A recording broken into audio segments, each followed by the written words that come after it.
JDU के समीक्षा बैठक का आज दूसरा दिन। 5 प्रमंडलों के कार्यकर्ताओं विधायकों के साथ बैठक, कर्मियों को जान रहे ललन सिंह। झारखंड दौरे के दूसरे दिन सीएम हेमंत सोरेन से मिले तेजस्वी यादव, श्रम मंत्री भी रहे मौजूद। बूथ स्तर पर कार्यकर्ताओं को जोड़ने में जुटे तेजस्वी। मुजफ्फरपुर में हुआ केमिकल ब्लास्ट, मौके पर पहुंची एफएसएल की टीम, कर रही है जांच। एक शख्स की मौत की खबर। पंचायत चुनाव के नामांकन के दौरान कई जगह दिखी शांति, तो बक्सर में नाम वापसी को लेकर हुआ जमकर हंगामा।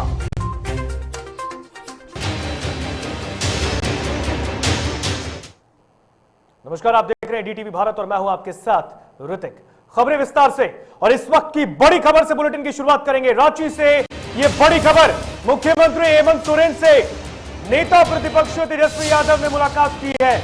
झारखंड के श्रम मंत्री सत्यानंद भोक्ता भी इस दौरान मौके पर मौजूद दिखे हैं। 2 दिवसीय झारखंड दौरे पर है तेजस्वी यादव। आपको बता दें कि झारखंड में बूथ स्तर पर आरजेडी के कार्यकर्ताओं को जोड़ने की कोशिश में लगे हैं नेता प्रतिपक्ष तेजस्वी यादव, और आज रांची में उनकी मुलाकात मुख्यमंत्री हेमंत सोरेन से हुई है। इस वक्त की बड़ी खबर, नेता प्रतिपक्ष तेजस्वी यादव ने झारखंड के मुख्यमंत्री हेमंत सोरेन से मुलाकात की है। 2 दिवसीय दौरे पर है नेता प्रतिपक्ष तेजस्वी यादव। तो आप तस्वीरों में देख सकते हैं, रांची की यह तस्वीर डीटीवी भारत आपको एक्सक्लूसिव दिखा रहा है। देखिए तस्वीर में दोनों नेताओं ने आज मुलाकात की है। झारखंड के मुख्यमंत्री हेमंत सोरेन से मुलाकात करते नेता प्रतिपक्ष तेजस्वी यादव, चेहरे पर मुस्कान है।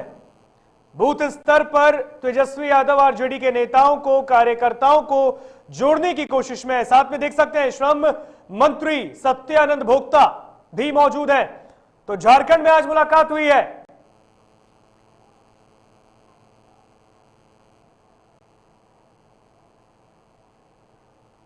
और इस खबर पर अधिक जानकारी के लिए हमारे साथ न्यूज रूम से लाइव जुड़ चुकी हमारी सहयोगी पूजा वर्मा।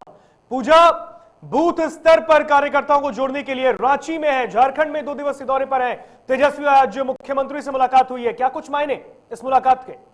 जी ऋतिक, बिल्कुल आपको बता दूं कि आज तेजस्वी यादव ने हेमंत सोरेन से मुलाकात की है और इसे औपचारिक कहा गया है। लेकिन ऋतिक, राजनीति में कुछ भी औपचारिक नहीं होता है, ये सबको पता है। दरअसल इस मीटिंग के कई मायने निकल कर आ रहे हैं। ये माना जा रहा है कि 2024 में विधानसभा चुनाव होने वाले हैं, और ऐसे में बीजेपी के खिलाफ एकजुट होने के लिए तेजस्वी यादव ने हेमंत सोरेन के साथ मुलाकात की है। ये मुलाकात भी बेहद अहम है। अहम इसीलिए है क्योंकि जिस तरीके से झारखंड में आरजेडी की अगर हम बात कर ले तो महज 1 सीट पर जीत हासिल हुई 2019 में जब विधानसभा चुनाव हुए। इससे पहले अगर 2014 की बात कर ले तो उस वक्त भी एक भी सीट नहीं मिली थी आरजेडी को। उसके बाद से तेजस्वी यादव अब एक्टिव हो गए और उन्होंने लगातार झारखंड में पैठ जमाने की कवायद जो है वो अभी से ही शुरू कर दी है, और ये लगातार माना जा रहा है कि 2024 विधानसभा चुनाव को लेकर तेजस्वी यादव एक्टिव हैं, और उसी के संदर्भ में हम कह सकते हैं कि ये 2 दिनों का उनका दौरा है। ऋतिक, ये भी अहम बात आपको बता दूं कि दरअसल आरजेडी सुप्रीमो लालू प्रसाद यादव ये खुद चाहते थे कि तेजस्वी यादव झारखंड में भी पार्टी को मजबूत करे, और इसी सिलसिले में तेजस्वी यादव अब हर महीने 2 दिन झारखंड में बिताने वाले हैं। और ये दोनों दिन बेहद अहम माना जा रहा है क्योंकि इसमें वो तमाम जो पार्टी के कार्यकर्ता हैं उनसे बातचीत करेंगे। इसमें वो पार्टी को किस कदर मजबूत किया जाए, संगठन का विस्तार किस कदर किया जाए, इन तमाम मुद्दों पर ऐसा चर्चा तो नहीं है करेंगे। कि ये मुलाकात बीजेपी के खिलाफ एकजुट होने की कवायद में की गई? बिल्कुल ऋतिक, ये बिल्कुल माना जा रहा है कि ये जो प्रयास तेजस्वी यादव के द्वारा किया जा रहा है, ये जो मुलाकातें तेजस्वी यादव के द्वारा की जा रही है, और ये जो कार्यकर्ताओं के साथ उनकी बैठक, उनका संबोधन किया जा रहा है, ये महज 2024 में होने वाले विधानसभा चुनाव में बीजेपी के खिलाफ पार्टी को मजबूत करना, संगठन को विस्तार करने के लिए ही किया जा रहा है। ऋतिक, बिल्कुल पूजा, कार्यकर्ताओं को भी संबोधित करने वाले हैं तेजस्वी यादव। जो झारखंड में आरजेडी के कार्यकर्ता हैं उन्हें संबोधित करने वाले हैं तेजस्वी यादव। ये 2 दिवसीय दौरा किस तरीके से देखा जा रहा है? देखिए ऋतिक, जिस तरीके से अगर झारखंड में हम बात कर ले आरजेडी की पकड़ की, तो आरजेडी की पकड़ झारखंड में मजबूत नहीं है। अगर कल की बात कर ले तो कल तेजस्वी यादव ने एक चीज कहा था कि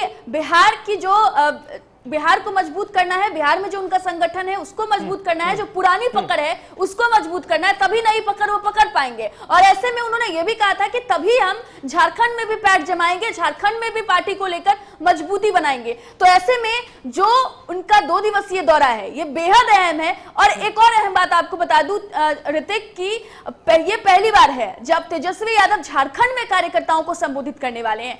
तो ये बेहद अहम है क्योंकि अब पार्टी को मजबूत करना है, झारखंड में पार्टी को मजबूत करना है। ऐसे में कार्यकर्ताओं से बातचीत करेंगे, उनका फीडबैक लेंगे, उनसे जानेंगे कि झारखंड में क्या कुछ स्थिति है। ऋतिक, पूजा, बिहार में नंबर 1 की पार्टी है राष्ट्रीय जनता दल। तेजस्वी यादव ने विधानसभा चुनाव में ये करके दिखा दिया है, लेकिन उन्होंने कल रांची पहुंचकर एक बयान दिया कि हम पुराने बिहार को विकसित करने आए हैं, क्योंकि जब तक पुराना बिहार विकसित नहीं होगा झारखंड का विकास नहीं होगा। बिल्कुल, ये बयान बेहद अहम है ऋतिक, क्योंकि सबको पता है कि बिहार से ही झारखंड अलग हुआ है। ऐसे में जो पकड़ बनी हुई थी उनकी, आरजेडी की जो पकड़ बनी हुई थी लालू यादव के शासनकाल से, जब झारखंड अलग हुआ तो इसमें थोड़ा सा हम कह सकते हैं कि ठहराव आया। और विधानसभा चुनाव में जो नतीजे हमने 2014 में देखे, जो नतीजे हमने 2019 में देखे, इससे ये साफ अंदाजा लगाया गया कि आरजेडी की जो पैठ है वो उसमें कमी जरूर आई है, आरजेडी की मजबूती में कमी जरूर आई है। यही वजह है ऋतिक कि तेजस्वी यादव अब झारखंड में एक्टिव हो गए हैं। और अब लगातार ये माना जा रहा है कि जो 2 दिनों की उनकी हर महीने में जो दौरे होने वाले हैं झारखंड को लेकर, ऐसे में वो पार्टी को बढ़ाएंगे जरूर। एक आखिरी सवाल पूजा, झारखंड में आरजेडी के पास एकमात्र सीट है। 2024 विधानसभा चुनाव को लेकर तेजस्वी का दावा है कि तमाम 81 सीटों पर हम चुनाव लड़ेंगे और जीतेंगे।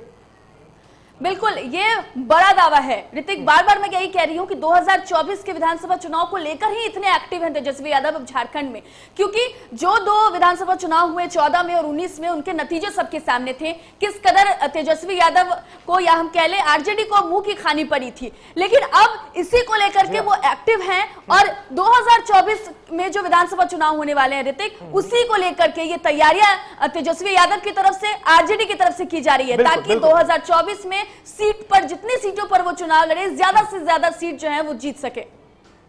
बिल्कुल पूजा, तमाम जानकारी के लिए बहुत बहुत शुक्रिया पूजा आपका। तो पूजा वर्मा हमारे साथ जुड़ी हुई थी न्यूज रूम से, तमाम अधिक जानकारी इस खबर पर उन्होंने दिया है। तो तस्वीरों में देख सकते हैं 2 नेताओं की यह मुलाकात, तो सियासी मायने जो है वो निकलकर सामने आ रहे हैं। हालांकि औपचारिक मुलाकात कही जा रही है, लेकिन औपचारिक मुलाकात राजनीति में कुछ नहीं होता। आप देख सकते हैं झारखंड के मुख्यमंत्री हेमंत सोरेन से बिहार के नेता प्रतिपक्ष तेजस्वी यादव ने मुलाकात की है और झारखंड के तमाम आरजेडी कार्यकर्ताओं को भी संबोधित करने वाले हैं तेजस्वी यादव। उन्होंने कहा है कि हम पुराने बिहार का विकास करेंगे, क्योंकि जब तक पुराने बिहार का विकास नहीं होगा झारखंड का विकास असंभव है। पटना में जेडीयू प्रदेश कार्यालय में पार्टी की समीक्षा बैठक का आज दूसरा दिन है और इस बैठक में पार्टी के तमाम विधायक, पूर्व विधायक और जेडीयू के नेता मौजूद हैं। इसका जायजा लिया संवाददाता उत्कर्ष ने। जनता दल यूनाइटेड में 2 दिवसीय समीक्षा बैठक की शुरुआत बीते दिन हो गई है। आपको बता दें कि आज भी दूसरे दिन जो समीक्षा बैठक है वो चल रही है, जिसकी अध्यक्षता राष्ट्र अध्यक्ष ललन सिंह कर रहे हैं और तमाम वो विधायक और पूर्व विधायक यहाँ मौजूद हैं जो 2020 में विधानसभा चुनाव लड़े थे और जो कुछ प्रत्याशी वो हैं जिन्होंने हार का भी मुंह देखा, वो सारे लोग यहाँ मौजूद हैं। ये तस्वीरें प्रदेश कार्यालय की है, कर्पूरी सभागार में अंदर बैठक चल रही है, ललन सिंह अध्यक्षता कर रहे हैं, साथ ही साथ प्रदेश अध्यक्ष भी हैं। तमाम वो बड़े नेता हैं जो विधानसभा कह सकते हैं चुनाव में इस बार चुनाव लड़े थे। हालांकि तीसरे नंबर की पार्टी जरूर बन गई थी, लेकिन यही मेन मुद्दा है इस बार जो राष्ट्र अध्यक्ष नवनिर्वाचित हैं ललन सिंह, उनका, कि जिस तरीके से जो तमाम लोग हारे हैं, जिन्होंने शिकस्त की है, वो सारे लोग आज यहाँ मौजूद हैं और समीक्षा बैठक की जा रही है कि क्या कारण रहा, क्यों जो पार्टी है वो तीसरे नंबर की पार्टी बिहार में बन के रह गई। क्योंकि 15 साल से जो सियासत पे बैठे हुए हैं सूबे के मुख्यमंत्री नीतीश कुमार जनता दल यूनाइटेड के हैं, ऐसे में अगर मुख्यमंत्री 15 साल से इस पार्टी के हैं तो क्या कारण हो गई कि आज समीक्षा बैठक करनी पड़ रही है और जो पार्टी है वो तीसरे नंबर की बन गई, 43 सीटों पे आके सिमट गई। हालांकि 2 उपचुनाव होने वाले हैं जिसमें जनता दल यूनाइटेड के कैंडिडेट थे जिन्होंने जीत हासिल की थी, तारापुर और जो दरभंगा का कुशेश्वर स्थान है। अब इस बैठक में ये बातें भी निकल के जरूर सामने आएंगी कि इस 2 सीटों पर किस तरीके से चुनाव लड़ा जाए ताकि वहां पर जीत हासिल हो, क्योंकि जिस तरीके से जो विपक्ष है वो लगातार ये कह रहा है कि मैं उपचुनाव कभी नहीं हारता। ऐसे में अगर जनता दल यूनाइटेड के 2 सीट और चली जाती है तो कहीं ना कहीं यह काफी चिंता का विषय बन जाएगा। इससे पहले ही ललन सिंह ने एक प्लान बना लिया है, एक नई रूट मैप बना ली है कि किस तरीके से इस चुनाव को देखा जाएगा और कैसे चुनाव लड़ा जाएगा। हालांकि अंदर जो बैठक हो रही है उसके बाद शाम 5 बजे ललन सिंह जो प्रेस कॉन्फ्रेंस करते हैं या मीडिया को संबोधित करते हैं और तमाम बातों को रखते हैं। अब देखना यह होगा कि शाम को क्या कुछ कहते हैं राष्ट्रीय अध्यक्ष ललन सिंह। पटना के ठाकुर प्रसाद कम्युनिटी हॉल में बिहार सरकार के पथ निर्माण मंत्री नितिन नवीन, पूर्व मंत्री नंद किशोर यादव, बिहार सरकार के श्रम संसाधन मंत्री जीवेश मिश्रा और दीघा से बीजेपी के विधायक संजीव चौरसिया मौजूद रहे, जिन्हें बीजेपी युवा मोर्चा के द्वारा सम्मानित किया गया। तो इस दौरान उन्होंने पीएम मोदी के जन्म दिवस पर लगे प्रदर्शनी को भी देखा।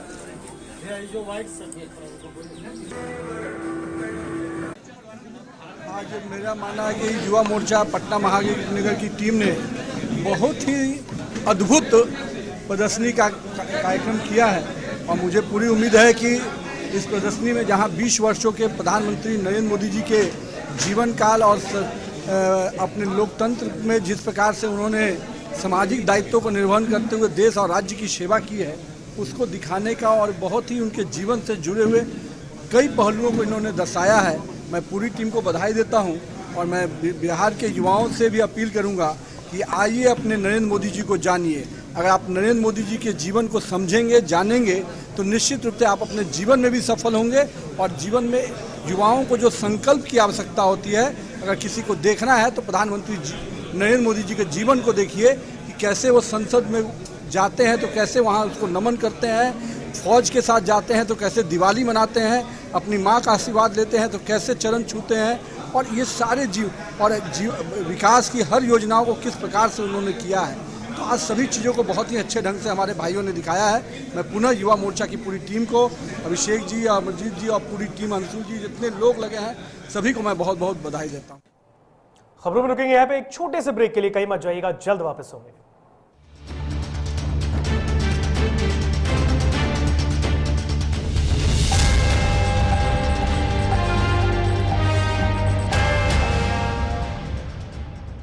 Elite institute. अगर आपके अंदर चाह है तो एलीट आपकी राह है। आईआईटी हो या मेडिकल, आप चाहते हैं अपने आप को उत्कृष्ट दिखाना, आप चाहते हैं खुद को एक आईआईटीएन के रूप में दिखना या मेडिकल के क्षेत्र में आगे बढ़ना, तो एलीट आपके लिए बहुत बड़ी ताकत के साथ आपके सामने है। आइए, खुलिए, बढ़िए, पहुंचिए। Elite institute. दादी, इतने सारे पापड़ बन गए, क्या करे? कच्चा पापड़, पक्का पापड़, एक्स्ट्रा पापड़, इंस्टा पापड़, कक्कर दादी के छत का पापड़ विद ऑनलाइन प्रेजेंस बन गया धाकड़। फोन पे करके ऑर्डर ही ऑर्डर, सब वाह हो गए इसको खाकर। कच्चा पापड़, पक्का पापड़, चंडीगढ़ टू चेन्नई बढ़िया सापड़। कच्चा पापड़, पक्का पापड़, एक्स्ट्रा पापड़, इंस्टा पापड़। बिजनेस बढ़ाओ इंडिया के फास्टेस्ट 4G के साथ, स्पीड से बढ़ो विद वी गिगानेट। घर चाहिए, मकान चाहिए कि चाहिए दुकान, या फिर चाहिए जमीन जायदाद,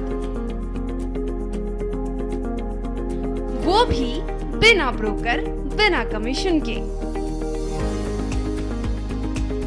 100% लीगल। अधिक जानकारी के लिए देखिए हमारा खास कार्यक्रम बिल्डिंग बाजार।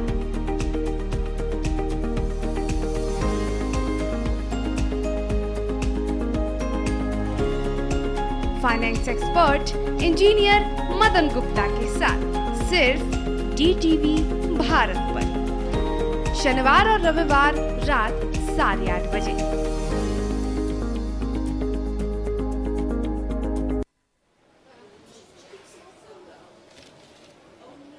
और ये रहा आपका बर्थडे गिफ्ट। पापा, बेटा ये कैसा है? ये दुनिया क्यों न समझे, मेरी दुनिया बदल गई।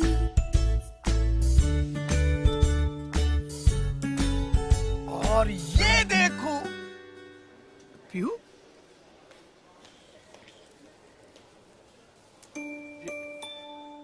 पीहू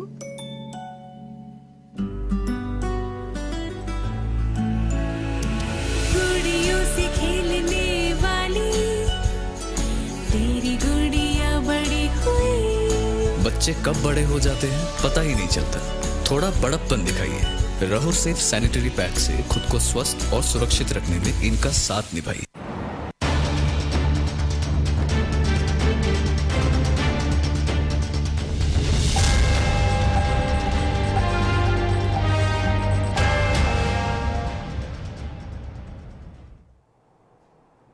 ब्रेक के बाद एक बार फिर स्वागत आपका डीटीवी भारत में। बढ़ते खबरों में आ गए और इस वक्त की एक बड़ी खबर से आपको रूबरू कराते हैं। मुजफ्फरपुर से ये बड़ी खबर, केमिकल ब्लास्ट मामला मुजफ्फरपुर से सामने आ रहा है।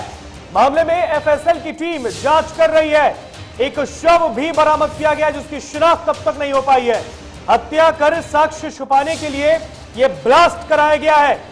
जांच के दौरान एफएसएल टीम ने आशंका जताई है। पुलिस ने घर को सील भी कर दिया है। बालूघाट मोहल्ले में यह ब्लास्ट किया गया है। मुजफ्फरपुर की यह बड़ी खबर। बालूघाट के पास यह पूरी कार्रवाई की गई। आपको बता दें एफएसएल की टीम जांच कर रही है। मौके से एक शव को भी बरामद किया जो कि क्षत विक्षत अवस्था में पाया गया है जिसकी शिनाख्त अब तक नहीं हो पाई। तो मुजफ्फरपुर जिले के नगर थाना के सिकंदरपुर ओपी क्षेत्र में केमिकल ब्लास्ट के बाद हड़कंप मच गया। बालूघाट स्थित मंदिर के पीछे एक फ्लैट में अचानक हुए केमिकल ब्लास्ट से मोहल्ले में अफरा तफरी मच गई है। लोग घर से निकलकर बाहर भागने लगे। सूचना के बाद मौके पर पहुंची फायर ब्रिगेड की टीम ने घंटों मशक्कत के बाद आग पर काबू पाया। तो इस घटना में एक शव भी मिला है जो कि क्षत विक्षत अवस्था में है जिसकी जांच एफएसएल की टीम कर रही है। हालांकि उसने हत्या की आशंका जताई है।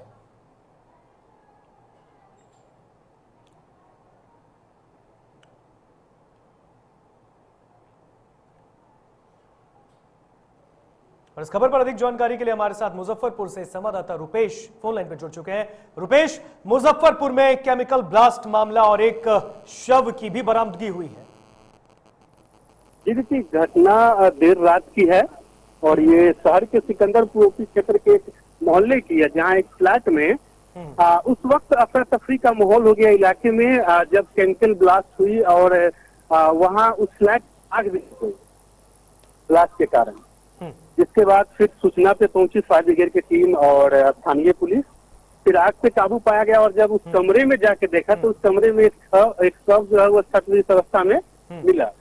जिसके बाद पुलिस ने शव को कब्जे में लेकर पोस्टमार्टम के लिए दे दिया और ऐसी आशंका जताई जा रही है कि हत्या की आशंका है और शव के साक्ष्य को मिटाने के लिए इस तरह की घटना को अंजाम दिया गया। और अभी जो है तो मौके पे एफएसएल की टीम है। क्या उस शव की शिनाख्त हो पाई है रुपेश?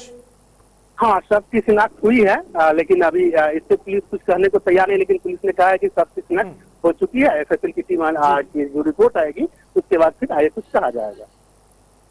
बिल्कुल रुपेश, तमाम जानकारी के लिए बहुत बहुत शुक्रिया आपका। तो बता दें मुजफ्फरपुर में केमिकल ब्लास्ट मामला सामने आ रहा है जहां पर एक शव की बरामदगी हुई है, वो भी क्षत विक्षत अवस्था में। फिलहाल उस शव की शिनाख्त हो गई है।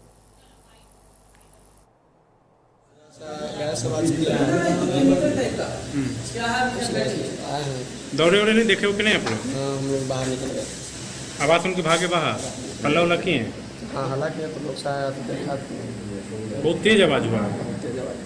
देखिए, कल रात में एक सूचना मिली थी कि एक किराए के मकान में एक आदमी का संदिग्ध अवस्था में वो शव मिला। उसमें आकर करके पुलिस के द्वारा जांच की गई है और आज सुबह में एफएसएल की टीम आई है, जांच कर रही है कि मृत्यु का क्या कारण हो सकता है, किस तरह से हुआ है। इस संबंध में जो भी तथ्य आएंगे उसके अनुसार हम लोग कार्रवाई कर रहे हैं। प्रथम दृष्टया डेड बॉडी को देखने से जो लगता है कि उसका।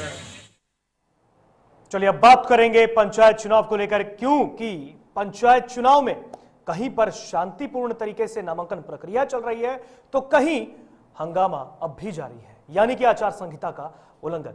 चलिए, पंचायत चुनाव के तीसरे चरण को लेकर छातापुर प्रखंड में शांतिपूर्ण माहौल में नामांकन हुआ है। इसके लिए प्रखंड कार्यालय परिसर में काउंटर और सुरक्षा की पुख्ता व्यवस्था की गई। विभिन्न पंचायत से अलग अलग पद के लिए उम्मीदवारों ने नामांकन दाखिल किया है और इसी कड़ी में ग्राम पंचायत जीवछपुर से सुनीता देवी ने भी मुखिया पद के लिए नामांकन पर्चा भरा। नामांकन पर्चा दाखिल करने के बाद जब सुनीता देवी बाहर निकली तो इस दौरान उन्होंने डीटीवी भारत से बातचीत की। सुनते हैं मुखिया उम्मीदवार सुनीता देवी क्या कुछ कह रही हैं। नमस्कार, आप देख रहे हैं डीटीवी भारत और मैं आपके साथ राजेश चौधरी। बिहार में पंचायत चुनाव का तीसरे चरण का आज तीसरा दिन है और विभिन्न पदों के लिए विभिन्न प्रत्याशियों ने नामांकन दाखिल करवाया है। इसी कड़ी में जीवछपुर के निवर्तमान मुखिया सुनीता कुमारी ने भी अपना नामांकन दाखिल की है। आइए हम इनसे सीधे बात करते हैं, क्या कुछ कहती हैं। मैडम, आप निवर्तमान मुखिया रही है, क्या आज फिर नामांकन दी है, क्या कुछ कहेंगे? आज नामांकन दिए हैं जीवछपुर पंचायत से, मुखिया पद से जिला में नंबर 1 पर हम लोग लाए हैं। फिर मेरा मौका देंगे जनता तो फिर हम 5 साल काम करेंगे, बेहतर करेंगे, खूब करेंगे। चलिए हम बात करते हैं मुखिया, निवर्तमान मुखिया प्रतिनिधि। हम सीधे बात करते हैं सर से। सर, आज मैडम नॉमिनेशन दी है, क्या कुछ कहेंगे? मैडम नॉमिनेशन मुखिया पद के लिए दी है। अगर पुनः जनता हमको चुनते हैं तो जो जीवछपुर अभी तक है इससे बेहतर जीवछपुर बनाएंगे और जीवछपुर में जो भ्रष्टाचारी लोग हैं ये सभी गोलबंद हुए हैं, सभी का सफाया करवाएंगे हम। सर, बात करें कि पिछले 5 सालों में आपने क्या कुछ कार्य करवाया जीवछपुर के लिए कि जनता आपको फिर से मौका दे? आपने क्या कुछ किया, 5 काम बता दीजिए। 100% रोड मतलब जीवछपुर पंचायत में बन गई, ये बहुत बड़ी उपलब्धि है। हमारे यहाँ 10+2 हाई स्कूल की स्वीकृति मिली, ये मेरी सबसे बड़ी उपलब्धि है। मेरे यहाँ पावर ग्रिड का निर्माण मेरे कार्यकाल में संपन्न हुआ, ये मेरे पंचायत के लिए बहुत बड़ी उपलब्धि है। उसके बाद इंदिरा आवास मेरे यहाँ जितना लक्ष्य था 100% वितरण हो गया, ये उपलब्धि है। वृद्धा पेंशन जो योग लाभुक है 100% लोगों को लाभ मिल रहा है, ये बड़ी उपलब्धि है। सर, अगर जनता फिर से मौका दे दे अब की बार, तो अब की बार कौन सी काम करेंगे ये बता दीजिए जनता को। दुल्हन को सजाने के लिए जो है जैसे रिबन फीता लगाना होता है ना, वही बाकी रह गया है हमारे लिए। तो आपने सुना रमेश कुमार को, जिन्होंने साफ तौर पे कह दिया कि इनसे पहले पिछले 5 सालों में सुनीता देवी ने इनके देखरेख में क्षेत्र का विकास किए हैं, जीवछपुर का विकास किए हैं। अगर जनता फिर से इन्हें मौका देगी तो इन्होंने साफ तौर पे कह दिया बहुत कि जिस तरह दुल्हन को फीता लगा के और सजाया जाता, संवारा जाता, उसी तरह ये जीवछपुर को सजाएंगे, संवारेंगे। तो बस जनता मौका देती है, ये देखना बड़ा दिलचस्प होगा। क्या फिर से सुनीता देवी के सर पे मुखिया का सेहरा बनता है या क्या कुछ होता है, ये तो आने वाला समय बताएगा। तो बहरहाल इस खबर में इतना ही। बने रहे डीटीवी भारत के साथ। सुपौल से डीटीवी के लिए राजेश चौधरी। पंचायत चुनाव को लेकर बिहार में नामांकन की प्रक्रिया तेज है। ऐसे में प्रत्याशी भी एड़ी चोटी का जोर लगा रहे हैं। ऐसे में कई ऐसे प्रत्याशी हैं जो शांतिपूर्वक नामांकन कर रहे हैं, तो वहीं कई ऐसे भी हैं जो नामांकन प्रक्रिया के दौरान आचार संहिता का उल्लंघन कर रहे हैं। ताजा मामला मुंगेर के संग्रामपुर प्रखंड का है, जहां कटियारी पंचायत से पंचायत सचिव के लिए नामांकन कराने पहुंची इंदू देवी ने रैली निकालकर आचार संहिता का उल्लंघन किया।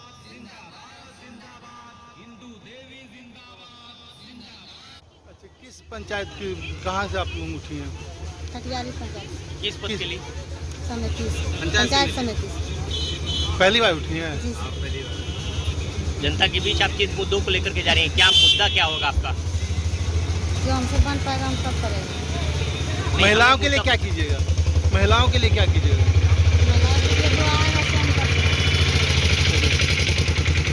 जनता देखिए हम लोग के ऊपर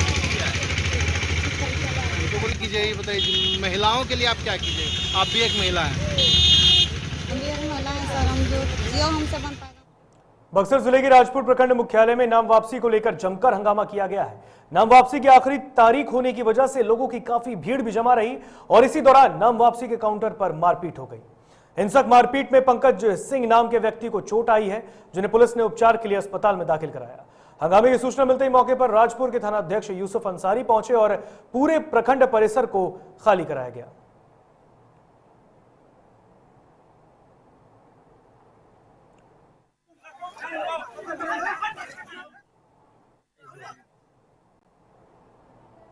तो पंचायत चुनाव को लेकर आपको बता दें कि बक्सर के राजपुर में चुनाव चिन्ह वापसी लेने के दौरान मारपीट की गई है दो पक्षों के द्वारा। आप तस्वीरों में देख सकते हैं राजपुर प्रखंड कार्यालय रण क्षेत्र में तब्दील हो गया, जिसके बाद मौके पर पहुंचकर थानाध्यक्ष यूसुफ अंसारी ने उस पूरे इलाके को सील कर दिया है। भागलपुर के शाकुंड थाना क्षेत्र के मिल्की गांव में छेड़खानी का आरोप लगाकर युवक को ग्रामीणों ने पीट पीट कर मार डाला। देर रात मिल्की स्थित पंचायत सरकार भवन में सांस्कृतिक कार्यक्रम का आयोजन किया गया, तभी छेड़खानी का आरोप लगाते हुए कुछ लोगों ने फागो मंडल को पकड़कर एक कमरे में बंद कर दिया। युवक को ग्रामीणों ने हाथ पैर बांधकर जोरदार पिटाई की, जिससे फागो मंडल की मौत घटनास्थल पर ही हो गई। मृतक मिल्की गांव का ही रहने वाला था, तो वहीं मृतक के परिजनों ने उसे मानसिक रूप से कमजोर बताते हुए जानबूझकर उसकी हत्या अनिल मंडल, गौतम मंडल और उनके परिजनों द्वारा किए जाने का आरोप लगाया है। पुलिस ने शव को पोस्टमार्टम के लिए भेज दिया है और मामले की जांच कर रही है। भवन में वहाँ जाकर के दबिया से इसको इसमें मार दिया। मारने के बाद नाक में मारा, तो वहाँ से फिर थाना से दबिया से मारा है कि काटा है? काटा है, इसमें मारा। यहाँ काटा है। और देखने के बाद जो था हम लोग घर गए सोने के लिए, वो लोग वहीं बाजा बज रहा था, नाच कूद रहा था और इसको माल मिल के बघा के सिमरा थाना अंतर्गत प्रतापपुर गांव में 5 साल पुरानी रंजिश को लेकर बंधु यादव को गांव के कुछ लोगों ने लाठी डंडे और रॉड से पीटकर घायल कर दिया। परिजनों ने बताया कि हमला करने वाले उन्हें मरा हुआ समझकर छोड़कर भाग निकले। गांव वालों ने इसकी सूचना परिजनों को दी। आनंद फानन में परिजन घायल व्यक्ति को अनुमंडलीय अस्पताल लाए, जहां उनका इलाज जारी है।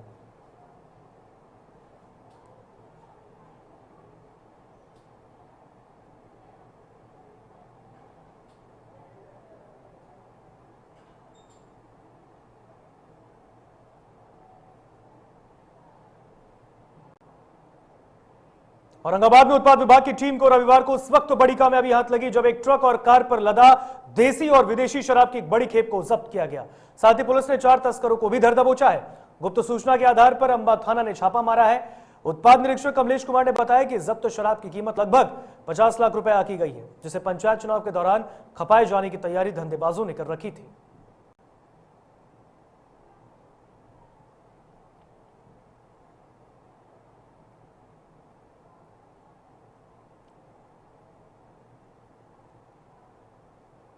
फिलहाल खबरों में इतना ही। मुझे दीजिए इजाजत। देखते रहिए DTV भारत। नमस्कार।